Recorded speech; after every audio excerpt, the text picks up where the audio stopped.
Today we are going to discuss what is the significance of anthropological thought to the exam of anthropology in UPSC.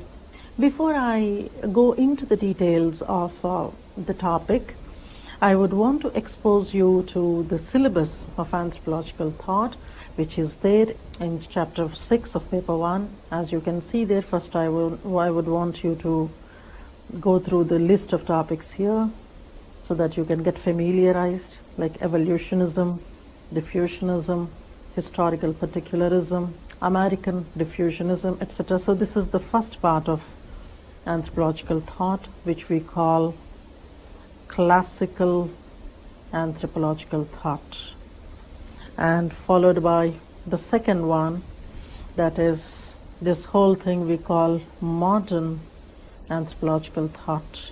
The basis is primarily the time period. All the late 20th century and 21st century thinkers are placed in modern anthropological thought when compared to the first part, which is mostly 19th century and early 20th century. Now, first of all, I would want to expose you to one particular question, that is, when to study this particular topic during your preparation. When we're talking about anthropological thought, I primarily recommend the student to do this particular topic in the beginning of your preparation. First time when a student looks at the syllabus and the kind of names that are there, Brown, Bowers, Malinowski, Leach, or several other names, a student might generally get baffled by the new names. There are so many names out there. The list given in your syllabus looks to be very small when compared to the number of names that we come across in your entire discipline. But the reason why we recommend the students to start with this particular topic is, when you're studying anthropological thought, it helps the student in understanding the historicity of the discipline, that is, how the discipline must have originated and how it must have developed, how it must have changed over a period of time. This can be easily understood when one studies anthropological thought. One should also understand that a theory is basically a reflection of the thinker's mind, and it is the reflection of the time to which the thinker belongs. By looking at the theory, we can also understand the social conditions in which the thinker, he or she, must have lived. For example, in the syllabus, if you see this particular name, there is one person by name Franz Boas, a man who wrote extensively on race. If somebody is writing about race, there must have been something that he must have experienced. He was writing on race out of his own personal experiences. The one who was victim of the racism that was prevalent at that point of time. So, when you are trying to read the theory, you also will come to know the socio-economic and various other conditions which the thinkers must have gone through. It is at this stage I would want to introduce you to one very important person in the discipline, not simply for anthropological thought, but for the anthropology as a whole, as a discipline. It is this man, E.B. Taylor, who happened to be the very first person, among the first people who wrote on culture. Hence, he was called culturologist also. He had given the basic definition of the discipline. He has introduced so much of vocabulary. So the bottom line is, when you're starting to study anthropology, it makes sense to begin with the theoretical basis of the discipline, so that you'll understand why a particular topic is introduced in the syllabus, why a particular concept is discussed in, or why a particular social problem, a cultural situation, attains so much of importance in the discussions of anthropology. All this is possible if you first read anthropological thought. And that's where I can say that this will also help a student to know the scope of the subject. When I'm saying scope of the subject, what I mean by that is the list of thinkers that we have seen in the syllabus. They must have not simply given the theory, but they must have worked in various other subfields of anthropology.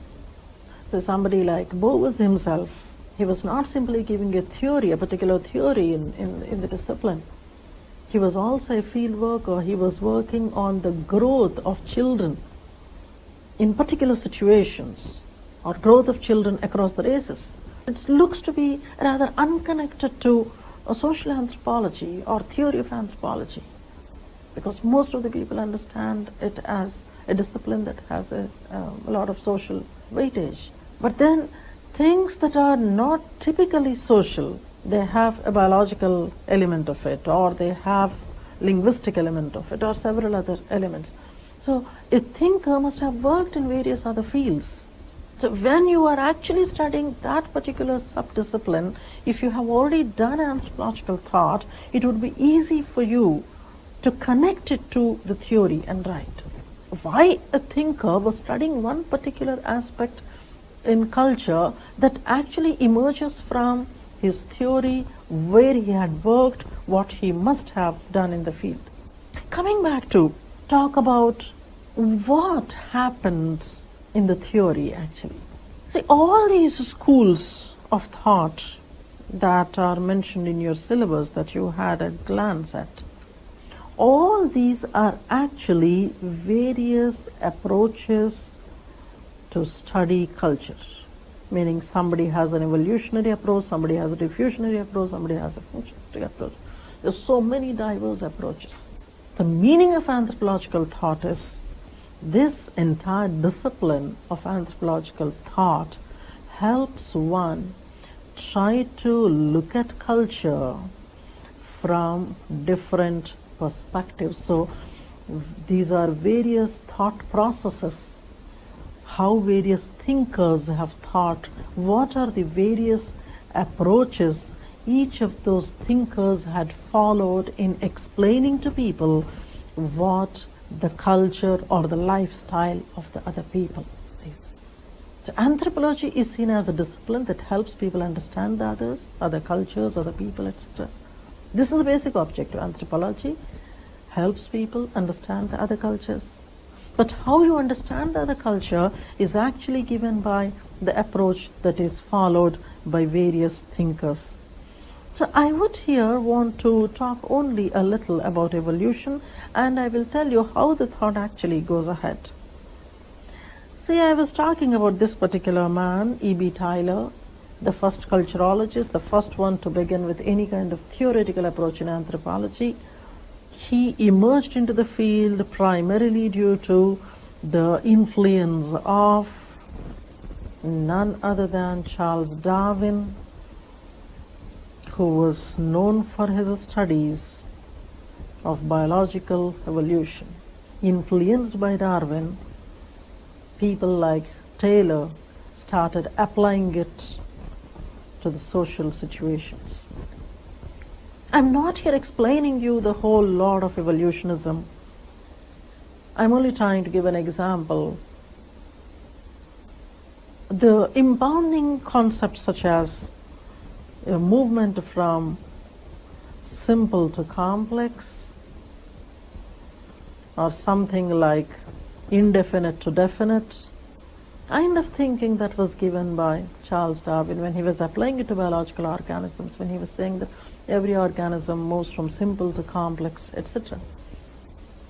Similar kind of a thinking was applied to the social situation. So people started to believe that all societies move from simple to complex. In doing so, there are certain changes that occur, certain changes and certain things that emerge, certain things that disappear, etc. Now, let me tell you what actually we do in anthropological thought. See here, when a thinker is proposing a theory, say for example, evolutionist is giving a theory. So he must be having some kind of basic premises based on which he is giving a theory, and he follows a particular kind of an approach in explaining why a culture is what it is. In doing so, he must have made some kind of mistakes, either in understanding the society, or maybe there might be some other kind of inherent weaknesses in his way of working. So based on all those mistakes or criticisms, the next fellow comes up, say in your syllabus, the next one that we see is diffusionism. So based on what is the drawback of evolutionism, diffusionist must have come. And while explaining, the diffusionists must have made certain mistakes. And from those mistakes, the next theories and the chain follows. So with time, the way you understand people, the way you understand different cultures was changing parallel to the technological changes that were happening or the changes in the other disciplines that people were witnessing. When all this was happening, we also see that people from different disciplines were coming into anthropology, especially when you start looking at schools like functionalism. You see that people from altogether different kind of a discipline, say geography, mathematics, or physics, various other life sciences, people started to come into this discipline because of various things that must have attracted. Somebody like Malinowski had read a book like The Golden Bough, which in the upcoming classes we are going to talk about. So one of the thinkers in anthropology must have got influenced because of somebody's writing in the discipline. Though originally he was not from that discipline, he chose to come into this discipline. This is not one. Umpteen number of people were driven to studying of cultures and people because of those writings and readings, and all this had actually strengthened the discipline. So I conclude based on these 3 points. One, a strong recommendation that you start your discipline with anthropological thought, though it looks to be baffling. This would have long-term convenience for you in understanding why a particular topic is studied in anthropology. Secondly, when you're doing anthropological thought, you'll understand how the discipline has evolved from late 19th century to 20th century, 21st century. And you'll also see how different concepts had evolved, how people who were working in anthropology tried to explore the field work from somebody who was simply studying from the library to somebody who wanted to go out, work in the field, live among the people and collect data. Based on the collection of data, how they were trying to theorize. And this also is a discipline, anthropological thought, that exposes you to bizarre cultures and the cultures that were not known to people earlier. Sometimes the cultures that are still continuing to be existing at that level of the so-called primitive stage. So for all that kind of exciting journey in anthropology, anthropological thought would lay a firm foundation for a student. Thank you.